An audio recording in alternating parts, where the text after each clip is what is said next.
जंगल में प्यारी चिड़िया और उसका पति पवन चिड़ा दोनों घर बनाने का काम किया करते थे। जंगल के जिस भी पक्षी को एक नए घर की जरूरत होती, वो प्यारी चिड़िया और पवन चिड़े से ही आकर कहते। दोनों के बनाए घर बहुत मजबूत हुआ करते थे। एक दिन इसी सिलसिले में बात के लिए दूसरे जंगल का चील प्यारी चिड़िया और पवन चिड़े के घर पर आता है। प्यारी चिड़िया, पवन चिड़े, मैंने आप दोनों की बहुत तारीफ सुनी है। आप दोनों बहुत अच्छा घर बनाते हैं, बहुत मजबूत। बारिश में भी आपके बनाए घरों को कुछ नहीं होता। मुझे भी आप दोनों से घर बनवाना था। मेरा जंगल पहाड़ वाले गुफा की ओर है। नदी के पास ही मैंने एक पेड़ देख रखा है। आपको पेड़ के ऊपर नहीं बल्कि जमीन पर एक बहुत ही सुंदर सा घर बनाना है। अभी मैं जिस घर में रहता हूँ वो पूरी तरह से टूटने वाला है। आप दोनों मुझे कीमत बता दो। चील भाई, वो तो जगह देखकर ही पता चलेगी। अगर ज्यादा बड़ा घर बनाना होगा तो पैसे ज्यादा लगेंगे, और अगर छोटा सा घर बनाना होगा तो पैसे कम लगेंगे। बड़े से जगह के 1 लाख रुपए और छोटे से जगह में घर बनाने के 50,000 रुपए लगेंगे। ठीक है पवन चिड़े, मुझे तो छोटा सा घर नहीं बनवाना। घर तो मुझे बड़ा ही बनवाना है। मेरे लिए और मेरी पत्नी के लिए पर्याप्त होना चाहिए। तो 1 लाख रुपए में ही हमारी डील डन होती है। ठीक है चील भाई, तो फिर हम कल आपके जंगल आ जाएंगे। इस तरह से पवन चिड़ा कहता है। चील वहाँ से चला जाता है। प्यारी चिड़िया पवन से कहती है, पवन जी, हम हमेशा दूसरों के घर बनवाते हैं। अब ये हमारा घर भी रहने लायक नहीं है। मिले हुए पैसों से हम बहुत अच्छा सा घर बना लेंगे। नहीं नहीं प्यारी चिड़िया, हम ऐसा नहीं कर सकते। हमारा खेत अभी उन कौवों के पास गिरवी रखा है। इस मिले 1 लाख रुपए से हम अपना खेत कौवों से छुड़ा लेंगे। इस तरह से पवन चिड़ा और प्यारी चिड़िया आपस में बात कर रहे थे। अगले दिन होते ही दोनों उड़ान लगाते हुए पहाड़ वाले जंगल की ओर चले जाते हैं, जहाँ एक नदी के किनारे दोनों बैठे हुए थे। कुछ ही समय बाद वहाँ पर चील भी आ जाता है। देख लो पवन भाई, यही इस नदी के किनारे ही आपको बड़ा सा घर बनाना है। जो भी लकड़ियाँ इकट्ठी करने हैं कर लो। लकड़ी का बहुत मजबूत सा घर बनाना। हाँ हाँ चील भाई, बिल्कुल, आप बिल्कुल चिंता मत करो। मेरी पत्नी बहुत अच्छे लकड़ियाँ लेकर आती है। हम साल और सागौन के लकड़ियों से ही घर बनाते हैं। बहुत ही खूबसूरत सा घर आप कर भी बनाएंगे। आप बिल्कुल चिंता मत करो। इस तरह से कहने के बाद पवन चिड़ा और प्यारी चिड़िया दोनों अपना काम शुरू कर देते हैं। प्यारी चिड़िया जंगलों से अच्छे अच्छे लकड़ियाँ इकट्ठे करके लाकर पवन चिड़े को देती जाती है, और पवन चिड़ा लकड़ी का ढांचा बनाना शुरू करता है। काफी समय गुजर जाने के बाद दोनों अपने घर पर आ गए थे। दिन इसी तरह से गुजरता जाता है। पूरे 1 महीने बाद प्यारी चिड़िया और पवन चिड़े ने बहुत ही सुंदर सा घर बनाकर तैयार कर दिया था। चील को वो घर बहुत पसंद आता है। चील उस घर के बहुत अच्छे पैसे प्यारी चिड़िया और पवन चिड़े को देता है। प्यारी चिड़िया और पवन चिड़ा खुशी खुशी घर आ जाते हैं। चिड़िया, अब मैं उस कौवे के घर पर जाता हूँ।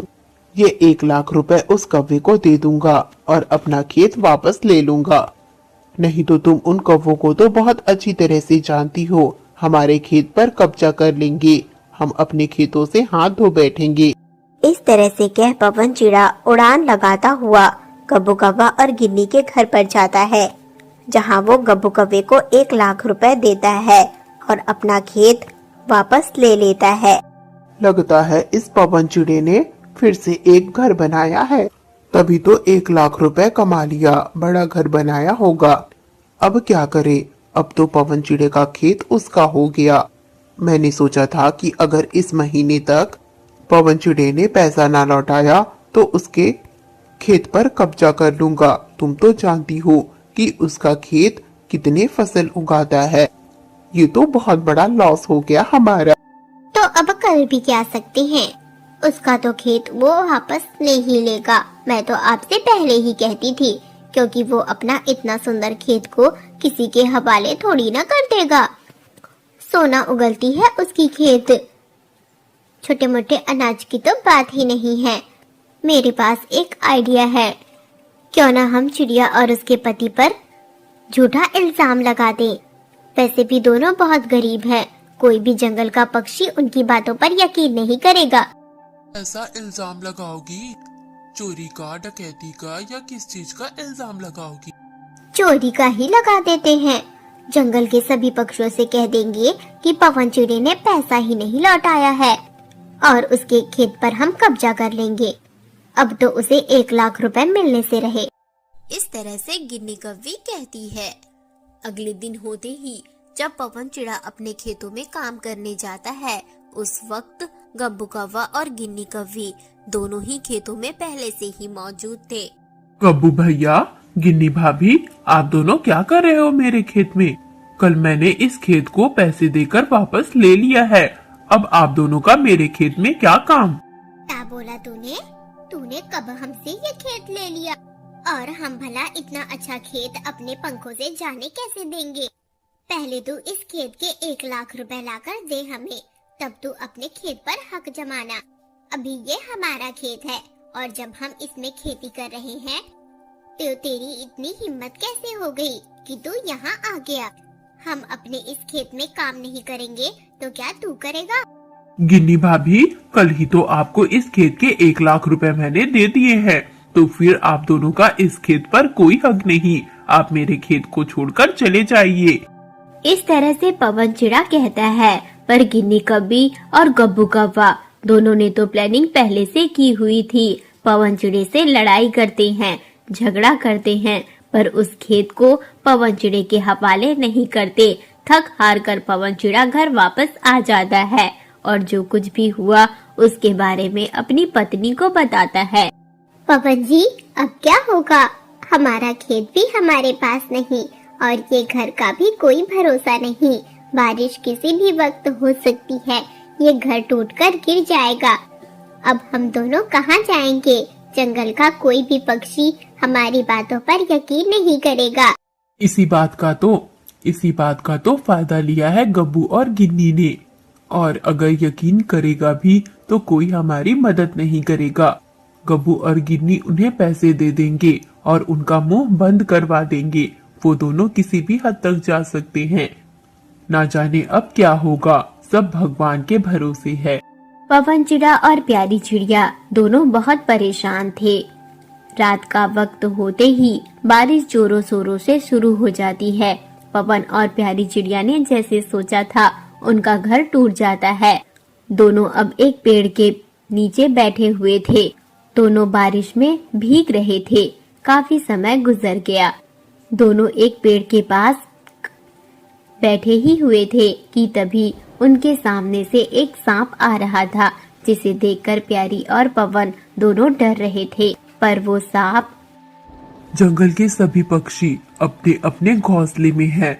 सभी कुछ न कुछ काम कर रहे हैं। कोई भी इस बारिश में भीग नहीं रहा। तुम दोनों पक्षी इस बारिश में भीग क्यों रहे हो?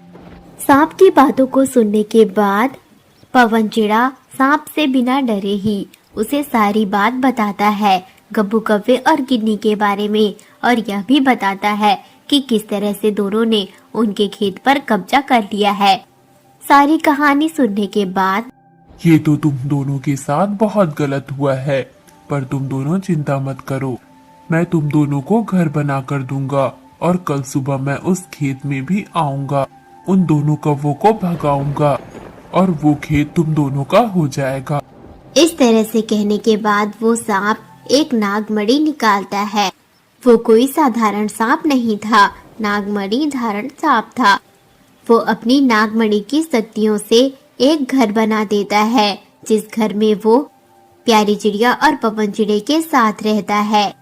अगली सुबह होते ही वो खेत में जाता है और कौवों को डराकर वहां से भगा देता है।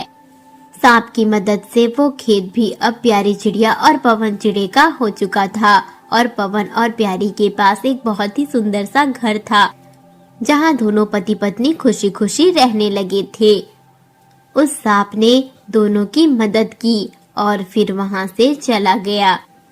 पर कभी कभी वो सांप प्यारी चिड़िया और पवन चिड़े से मिलने आया करता था, और प्यारी चिड़िया उसे दूध दिया करती थी और सांप उस दूध को पीता। प्यारे दोस्तों, तो कैसी लगी आपको आज की कहानी? कमेंट में जरूर बताना।